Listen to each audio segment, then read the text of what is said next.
Hello guys, good afternoon sa inyong lahat.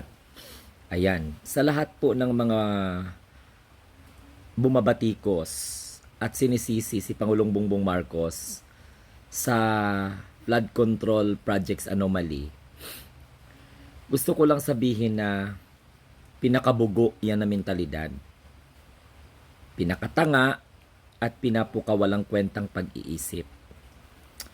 Mantakin po ninyo, nagawa ninyong sisihin ang Pangulong Bongbong Marcos na siya po ang nagbulgar nito in front of many Filipinos and in the whole world during his State of the Nation address. Another point na hindi po dapat kailangan sisihin ng Pangulo sa flood control anomaly is ito pa.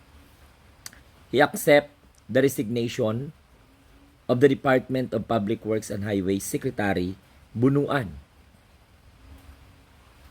At si Pangulong Bongbong Marcos ay nagtalaga ng isang credible na katuwang niya upang linisin ang hanay ng Department of Public Works and Highway sa katauhan ni Secretary Vince Dizon.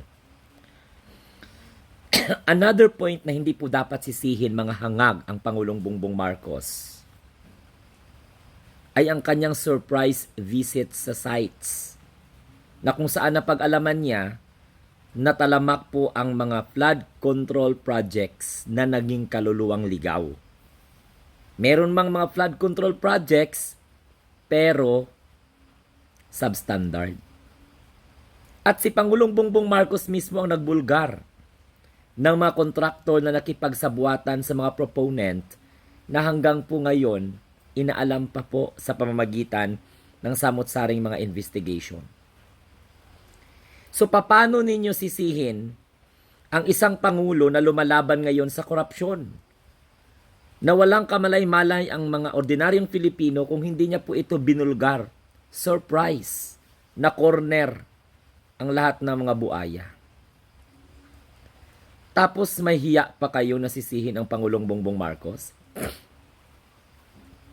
President Bongbong Marcos introduced new paradigm of combating corruption. Not only in his administration, but from other previous administration. Na kung saan naman talaga, inupuan. At hindi po inalintana ang korupsyon kahit alam po nila na talamak po. Katulad lamang ni Rodrigo Roa Duterteng mayabang. Pinagmamayabang niya at pinagmamalaki, tukoy niya na yung mga ghost projects sa panahon ng kanyang administration. Pero anong ginawa ni Rodrigo Duterte? Pinabayaan. Hindi po siya nag-institute ng independent commission. Hindi po siya nagbigay ng go signal para imbestigahan itong mga flood control projects na sinasabi ni Rodrigo Duterte na mga ghost, substandard. Ang daming kurap sa hanay ng Department of Public Works and Highway. Pero anong ginawa niya? Nagyabang lang po sa harap ng kamera. Di ba?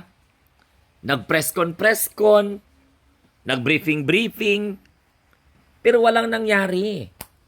Tapos ngayon, ibiblame ninyo si Pangulong Bongbong Marcos dahil po sa kaliwat ka ng investigation ngayon, mayroon po ang Infracom, andyan po yung Senate, andyan po ang presensya ng Independent Commission for Infrastructure.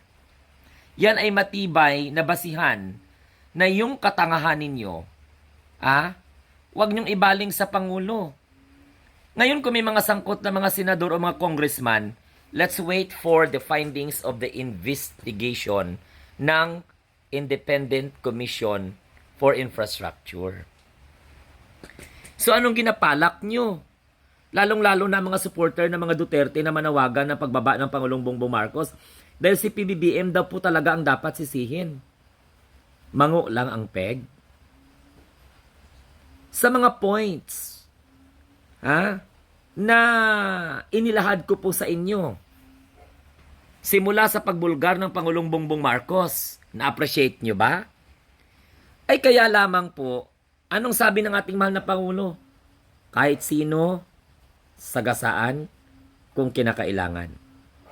Kahit sino, walang sasantuhin, kaalyado man o hindi, kamag-anak man o kaibigan. Sa halip na suportahan ng presidente, ang ginagawa po ninyo, manawagan pa kayo na magbitiw siya. Another hangag lang ba talaga kayo? O bobo lang talaga?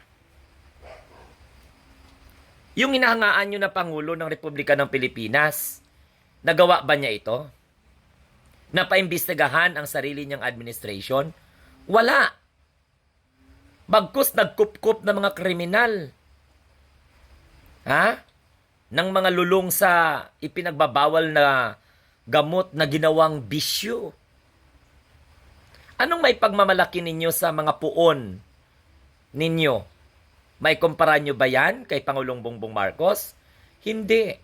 Dahil si Pangulong Bongbong Marcos naging matapang sapagkat alam niya po kung ano ang kanyang ginagawa.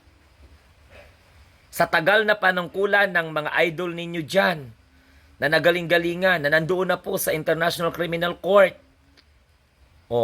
Yung anak nga lang ngayon ang nagbida-bida. May nagawa ba upang sugpuin ang korupsyon? Wala. Puro lang man pahangin. Puro lang naman maraming korupsyon. Maraming ghost projects. Talamak sa Department of Public Works and Highway. Ang tanong, nasolusyonan mo. Tinago nyo, di ba? Ngayon kaliwat kanan. Mahigit 100 na mga kasuhan at mga kaso ang isasampa sa mga suspect. Panahon ng tatay ninyo Rodrigo Roa Duterte, anong nagawa? Takot si Digong na banggain ang mga kurap dahil yan ang bumubuhay sa mga kaalyado nila. Katulad nga dyan, pinapasok ang Pogo, naglipa na ang online sabong, nagkaroon po ng mga recycle ng mga ipinagbabawal na gamot. Pagkatapos, yung mga kontraktor na iniimbestigahan ngayon, number 1, number 2 na kontraktor sa panahon na kung saan si Rodrigo Roa Duterte ang Pangulo. So hindi nyo ba nakikita yan? Kailangan pa ba nating isa-isahin yan? Dapat tulungan nyo ang gobyerno ngayon. Suportahan natin yung mga nag-iimbestiga. Hindi dahil sa kayo po ay mga blind fanatics na mga maka-Duterte, nakalimutan na po ninyo na yung binabatikos ninyo at gusto ninyong pababain sa pwesto, yan po ang nagbigay kaalaman sa atin. Dahil po sa kanyang lakas ng loob, nagiging active po tayo sa pagbabantay ngayon sa kaban ng bayan na hindi muli maabuso ng mga korap na opisyal ng Department of Public Works and Highways at ng mga kontraktor na matakaw sa pera. So ipagdasal natin na magkipag-cooperate ito mga kontraktor na ito at sabihin sa investigation at saka sa ICI kung sino po ang mga sangkot na mga mambabatas, matataas na opisyal sa gobyerno at sa Department of Public Works and Highway. Pwede once and for all, mga Duterte Rehad supporters, gumamit naman kayo ng talino. Huwag lang puro magpakatanga at magpakabobo yung mga galawan po ninyo dahil nakakainis na yan. Sino pang presidente na lumalaban ngayon sa korupsyon, sila pa yung pababain nyo. Pagkatapos, ipalit ninyo si Sara Duterte na walang alam, walang kwenta, bastos, naninira sa gobyerno, nang aaway sa kahit sino lang yung ituring ng imaginary enemy dahil po sa kanyang pagiging ambisyosa, sa kanyang plano na maging Pangulo ng Republika ng Pilipinas. Kaya kahit wala sa lugar, ang pagsusuplada, ang pagtatantrom, pinangangatawanan na lang para hindi mapahiya sa mga manggagamit niya ng mga supporters at ginagamit nila ng mga supporters. Ewan ko ba sa inyo? Bakit si PBBM ang sinisisi nyo? Tanga ba talaga kayo o nagbububuhan o nagtatanga-tangahan lang? Huwag magalit. Ako lang to. Peace be with you. Have a nice day and God bless everyone.